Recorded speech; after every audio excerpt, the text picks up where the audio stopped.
Hello friends, welcome to Forex Pro Guru. हमारी previous videos में मैंने आपको हमेशा कहा है कि फॉरेक्स मार्केट का जो टर्नओवर है वो मोर देन $5 ट्रिलियन और अप्रोक्स $6.6 ट्रिलियन अभी पहुंच चुका है। ठीक है, तो सबसे पहला सवाल जो मन में आता है वो यही होता है कि इतना बड़ा टर्नओवर कहाँ से होता है, कैसे होता है, कौन कौन से वो पार्टिसिपेंट्स हैं जो इतने बड़े टर्नओवर को अंजाम दे पाते हैं। सो हमेशा ये चीज़ हम जानना चाहेंगे। और आज का जो वीडियो है वो काफ़ी इम्पॉर्टेंट इसीलिए हो जाता है क्योंकि इस वीडियो से हमें ये पता लगता है कि एफएक्स मार्केट की स्ट्रेंथ जो है वो कितनी बड़ी स्ट्रेंथ है। यानी एक ऐसा मार्केट जिसके अंदर आप बड़ी बड़ी कंट्रीज़ की जो गवर्नमेंट है वो भी प्रॉपर तरीके से इन्वॉल्व होती है, तो उस मार्केट को आप अंदाज़ा लगा सकते हैं कि कितना ताकतवर होगा। सो ये सारी बातें हम आज की वीडियो में करेंगे फॉरेक्स मार्केट पार्टिसिपेंट्स में। चलिए हम स्टार्ट करते हैं। देखिए, यहाँ हम पार्टिसिपेंट्स की बात कर रहे हैं कि कौन कौन ऐसे पार्टिसिपेंट्स हैं जो इस मार्केट में बहुत एक्टिवली ट्रेडिंग करते हैं या एक्टिवली पार्ट लेते हैं।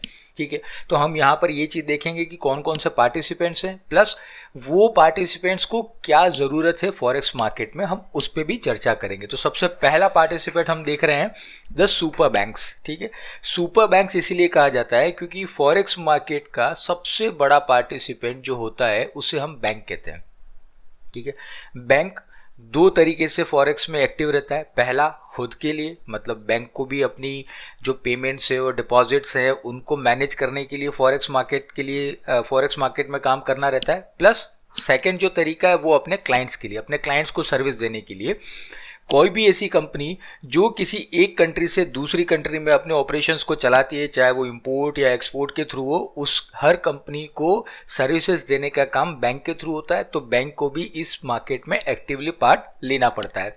इसके अलावा मैंने प्रीवियस वीडियो में आपको बताया था कि जितनी भी फॉरेक्स के जो रेट्स होते हैं, जो हम रेट्स देखते हैं, जो हम MT4 और MT5 प्लेटफॉर्म पे जो हम रेट देखते हैं, ये सारी रेट्स निकल के आती है बैंक के थ्रू। बैंक से ये जाती है मिड साइज बैंक में, मिड साइज बैंक से ये जाती है लिक्विडिटी प्रोवाइडर के पास, और लिक्विडिटी प्रोवाइडर से ब्रोकर के पास होते हुए हमारे पास में आती है जो कि जिस पे हम ट्रेडिंग करते हैं। सबसे बड़ा पार्टिसिपेंट जो होता है वो सुपर बैंक होता है। हमने देखा है कई बार मार्केट में ऐसे मूवमेंट हमने देखे हैं जिसके पीछे कोई रीज़न नहीं होता, ना ही टेक्निकल कोई रीज़न होता है, ना ही कोई फंडामेंटल रीज़न होता है। तो उस टाइम पे अगर आप न्यूज़ पे गौर करेंगे तो आपको पता चलेगा कि कई बैंक्स जो होती है वो मार्केट में एंटर करती है, या तो वो प्रॉफिट बुकिंग करती है या फिर मार्केट में किसी कंट्री की करेंसीज को बाय कर रही होती है। क्योंकि बैंक का जो वॉल्यूम होता है वो काफ़ी मैसिव वॉल्यूम होता है, बैंक छोटे वॉल्यूम में ट्रेड नहीं करेगी। ये बात ध्यान रखिए, बैंक के ऊपर होने वाली कुछ भी छोटी मोटी भी अगर आप देखते हैं कि कोई हलचल दिख रही है तो आप न्यूज़ पे ज़रूर नज़र डालें ताकि आपको अपनी एनालिसिस के लिए आसानी रहेगी। तो बैंक के बाद जो सबसे बड़े ग्रेटेस्ट पार्टिसिपेंट्स की हम बात करते हैं तो वो है लार्ज कमर्शियल कंपनीज। जैसा कि मैंने अभी आपको थोड़ी देर पहले ही एग्जांपल दिया था कि कोई भी कंपनी होती है उसको अपने इंपोर्ट और एक्सपोर्ट को मैनेज करने के लिए, पेमेंट्स के मैनेज करने के लिए उसे फॉरेक्स मार्केट में उतरना रहता है। इसके अलावा कि कोई भी कंपनी, जैसे मैं एग्जांपल लेता हूं कि एप्पल को अगर कोई पार्ट होता है अपने फ़ोन के लिए जो जापान से मंगाना होगा, तो सबसे पहले क्या करना होगा कि जापान को पेमेंट करना होगा, $US एक्सचेंज होंगे येन के थ्रू, और फिर वो उनको मटेरियल सप्लाई किया जाएगा। तो लार्ज कमर्शियल कंपनीज के पास में ये काफ़ी बड़ा एक ऐसा एक्सपोजर रहता है। और हम देखते हैं कि जो भी कंपनीज इंपोर्ट और एक्सपोर्ट में इन्वॉल्व रहती है उनके लिए ये बहुत ही मस्ट हो जाता है। इसके अलावा जो सेकंड जो तरीका है, जो रीज़न है, वो ये है कि कोई कंपनी, जैसे कोई इंडिया की कंपनी है, अगर वो यूके में किसी कंपनी को, जैसे हम एग्जांपल लेते हैं कि जब टाटा ने कोरस स्टील को खरीदा था यूके में, ठीक है, तो उन्होंने यहाँ से जब कोरस स्टील को खरीदा था तो ऑब्वियसली वहाँ पे जो भी पेमेंट उन्होंने किया होगा वो इंडियन रुपीस को एक्सचेंज कराया होगा जीबीपी में। तो ऑब्वियसली इंडियन रुपीस को जब जीबीपी में एक्सचेंज कराया होगा तो जीबीपी की डिमांड बड़ी होगी, क्योंकि वो पेमेंट कोई छोटा मोटा पेमेंट नहीं था, काफ़ी बड़ा बिलियंस ऑफ डॉलर में पेमेंट था। लार्ज कमर्शियल कंपनीज को भी अपने बिजनेस को प्रॉपर वे में चलाने के लिए हमेशा फॉरेक्स मार्केट की ज़रूरत पड़ती है। इसके अलावा हेजिंग का भी एक बहुत बड़ा एक रीज़न है। मैं आपको छोटा सा एग्जांपल देता हूं कि मान लीजिए इंडिया में कोई गारमेंट मैन्युफैक्चरर है, उसे यूएस से ऑर्डर आता है कि 5000 जीन्स आप बना के दीजिए। ऑर्डर आने से लेकर ऑर्डर बनने के बाद ऑर्डर एग्जीक्यूशन और डिलीवरी तक का एक पूरा टाइम पीरियड होता है, जिसको हम अप्रोक्स 3 मंथ मांगते हैं। तो 3 महीने के अंदर INR USD पेयर में चेंजेस नहीं आएंगे? बिल्कुल आएंगे। तो चेंजेस आते हैं तो क्या होता है कि एक्सचेंज में जो भी वेरिएशन आता है उसका नुकसान या तो इंपोर्टर को लगता है या एक्सपोर्टर को लगता है, क्योंकि या तो INR मजबूत हुआ होगा या फिर INR कमजोर हुआ होगा, दोनों में से कोई एक चीज होती है। सो इस कारण से क्या होता है कि जो इंपोर्टर होता है, क्योंकि पेमेंट एक्चुअली उसी को करना होता है, तो इंपोर्टर क्या करता है कि जब वो ऑर्डर देता है उसी टाइम पे INR USD का जो पेयर है वो बाय करके रख लेगा, और देन जब ऑर्डर एग्जीक्यूशन का टाइम आ जाएगा, डिलीवरी का टाइम आएगा, जब उसे पेमेंट करना होगा, तब वो INR USD पेयर को सेल कर देगा। तो दोनों के बीच में जो भी गैप आया उस गैप से वो अपनी नुकसान की भरपाई कर सकता है। सो ये भी एक तरीका होता है, इसको हेजिंग भी कहा जाता है। तो इस तरीके से भी लार्ज कमर्शियल कंपनीज करती हैं। इनका जो टर्नओवर होता है वो जनरली लॉन्ग टर्म होता है, जैसे हम कह सकते हैं कि वो एक तरीके से पोजिशनल ट्रेडिंग होती है।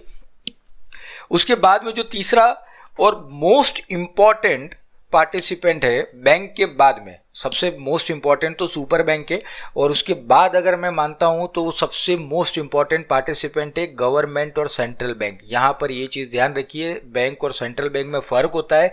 सेंट्रल बैंक का मतलब ये हो गया कि ऐसी बैंक जो उस कंट्री की मॉनेटरी पॉलिसी और रुपये छापने का एक तरीके से पूरा प्रबंध करती है। सेंट्रल बैंक, जैसे हम इंडिया की बात करें तो reserve bank of India central bank होती है, ठीक है। अब सेंट्रल बैंक और गवर्नमेंट को क्या जरूरत होती है कि वो इस मार्केट में एक्टिवली पार्ट ले। देखिए सीधी सी बात है कि कोई भी कंट्री की करेंसी है वो अपनी कंट्री की इकोनॉमी को रिप्रेजेंट करती है, और कंट्री की इकोनॉमी कौन चलाता है? तो फाइनेंशियल इंस्टीट्यूशन जैसे सेंट्रल बैंक हो जाते हैं। इसके अलावा गवर्नमेंट्स होती है जो कि अपनी मॉनेटरी पॉलिसी को मजबूत करती है। सो इसीलिए रुपीस की जो भी अगर हम देखते हैं पॉलिसी होती है उस पर सीधा सीधा दखल गवर्नमेंट और सेंट्रल बैंक का होता है। अब ये लोग फॉरेक्स मार्केट में क्या करते हैं? देखिए सीधी सिंपल सी बात है कि जब भी ये गवर्नमेंट और सेंट्रल बैंक जो भी दोनों पार्टिसिपेंट है वो फॉरेक्स मार्केट में प्रॉफिट के लिए नहीं आते हैं, जबकि उनके एक स्पेसिफाइड गोल होते हैं। जैसे आप यहाँ पे देख रहे हैं कि economic can achieve its economic goal, यानी कोई इकोनॉमिक गोल ऐसे होते हैं जो अचीव करने होते हैं, उसके लिए अगर कोई प्रॉब्लम आ रही होती है तो फिर उनका इंटरवेंशन होता है फॉरेक्स मार्केट में, जिसमें से पहला है to regain price stability of an exchange rate, यानी किसी भी कंट्री की करेंसी के साथ हमारी अगर एक्सचेंज रेट बहुत ज़्यादा कम या बहुत ज़्यादा बढ़ गई है तो उसे एवरेज में लाने के लिए, कंट्रोल में लाने के लिए गवर्नमेंट और सेंट्रल बैंक मार्केट में उतरते हैं। इसके अलावा to protect certain levels of price and exchange rate, यानी अगर कोई लेवल्स ऐसे हैं जिसे हमको प्रोटेक्ट करना है तब ये होता है। और तीसरा रीजन है कि when economic goal need to be achieve, यानी जो कुछ इकोनॉमिक गोल्स होते हैं जैसे इन्फ्लेशन, ग्रोथ, हम ये भी कह सकते हैं कि अनएम्प्लॉयमेंट रेट, रिटेल सेल्स, ये जितने भी इकोनॉमिक गोल्स हैं इनको पूरा करने के लिए भी उतरते हैं।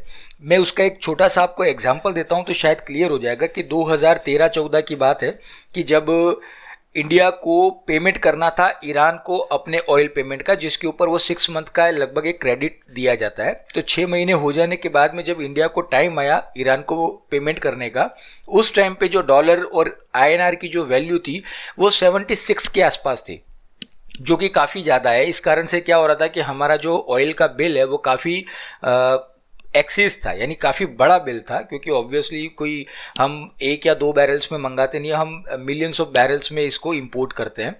तो उस टाइम पर ये ऐसा हुआ था, ये एक इतिहास है कि उस टाइम पे reserve bank of India market में उतरा था और उसने रुपीस को बाय किया था, डॉलर को सेल किया था। तो जैसे ही रुपीस को बाय किया, बहुत बड़ी लॉट और क्वांटिटी में बाय किया था, बड़े वॉल्यूम के साथ में बाय किया था, तो रुपीस की जो डिमांड है वो बढ़ गई थी, और डॉलर को सेल करने से डॉलर की जो सप्लाई है वो बढ़ गई थी। तो इस कारण से डॉलर की डिमांड कम हुई और रुपीस की सप्लाई कम होने से रुपीस की वैल्यू बढ़ी, और फिर पेमेंट किया गया 73.5 के आसपास। तो देखा जाए तो वैसे तो 2-2.5 रुपये का गैप है, लेकिन अगर हम पेमेंट के हिसाब से क्वांटिटी में अगर इसको मल्टीप्लिकेशन करें तो अरबों में होता है। सो एक तरीके से जो फालतू का जो पैसा था उसको बचाने के लिए सेंट्रल बैंक और गवर्नमेंट ने ये डिसीजन लिया था, जो कि एक तरीके से किसी भी कंट्री की इकोनॉमी के लिए सही होता है। तो इसलिए गवर्नमेंट और सेंट्रल बैंक उतरते हैं। आप भी ये चीज़ बिल्कुल ध्यान रखें कि जब भी ऐसा कोई भी इवेंट मार्केट में होता है तो मार्केट में बहुत उथल पुथल होती है। एक छोटा सा एग्जांपल मैं आपको दूंगा, आप सभी लोगों को, अगर किसी को नहीं पता हो तो आप चार्ट में मंथली चार्ट करिए अपने टर्मिनल पे, और 2015 जनवरी का चार्ट आप देखिए, यूरो CHF और USD CHF का आपको एक बहुत बड़ी लाइन दिखेगी जो कि 2000 पिप की थी। अपने आप में मार्केट में ये इतिहास है, इसीलिए इसको आप ज़रूर देखें और बताइए मुझे। तो तीसरा जो पार्टिसिपेंट्स है वो गवर्नमेंट और सेंट्रल बैंक है। इसके बाद में हम देखते हैं कुछ इन्वेस्टमेंट फंड होते हैं, जैसे कि हमने LIC का नाम सुना हुआ है। LIC जो आपसे पैसा लेती है लाइफ इंश्योरेंस के लिए, वो उस पैसे को कई अलग अलग फंड्स में इन्वेस्ट करती है। तो उसी तरीके से कई फंड्स ऐसे फॉरेन में काम करते हैं जो कि इन्वेस्टमेंट फंड के तरीके से होते हैं और वो अपना पैसा फॉरेक्स में इन्वेस्टमेंट करते हैं। उसके बाद जो नेक्स्ट पार्टिसिपेंट है वो है ब्रोकर। ये बहुत ही इंपॉर्टेंट पार्टिसिपेंट है। क्यों? क्योंकि बायर्स और सेलर्स को अगर एक जगह मिलाने का काम अगर कोई करता है तो वो है ब्रोकर। ब्रोकर के प्लेटफॉर्म पे ही बायर्स और सेलर्स दोनों अपनी जगह मिलते हैं और वहीं से वो सारा ट्रेडिंग चालू होता है। देन उसके बाद में आते हैं इंडिविजुअल इंक्लूडिंग ट्रेडर, आप और मेरे जैसे लोग जो कि नॉर्मल हैं, चाहे वो पार्ट टाइम ट्रेडर हो, चाहे वो फुल टाइम हो, चाहे वो डॉक्टर हो, चाहे वो इंजीनियर हो, चाहे वो बिजनेसमैन हो, मतलब हर तबके के लोग इसमें इंक्लूड होते हैं। सो गाइज, ये जितने भी पार्टिसिपेंट्स हैं इनको ज़रूर ध्यान रखिए, और स्पेशली बैंक, सेंट्रल बैंक पर तो बिल्कुल ध्यान रखें आप, क्योंकि इनसे जुड़ी हुई कोई भी न्यूज़ जब मार्केट में आती है तो मार्केट में एक तरीके से हम कह सकते हैं काफ़ी वॉल्यूम और काफ़ी वॉलेटिलिटी क्रिएट होती है। सो गाइज, कैसा लगा आपको वीडियो आप मुझे ज़रूर बताइए, कमेंट सेक्शन में आप मुझे बताइए कि ये वीडियो आपको कैसा लगा। इसके अलावा आप मुझे फेसबुक, इंस्टाग्राम, ट्विटर और टेलीग्राम चैनल पे फॉलो कर सकते हैं, और सब्सक्राइब करिए चैनल को अगर आपने नहीं किया है तो, और बेल आइकन को ज़रूर दबाएं ताकि मेरी वीडियोस की जो नोटिफिकेशंस है वो आपको टाइम पर मिलते रहे। So thank you for listening, thank you all.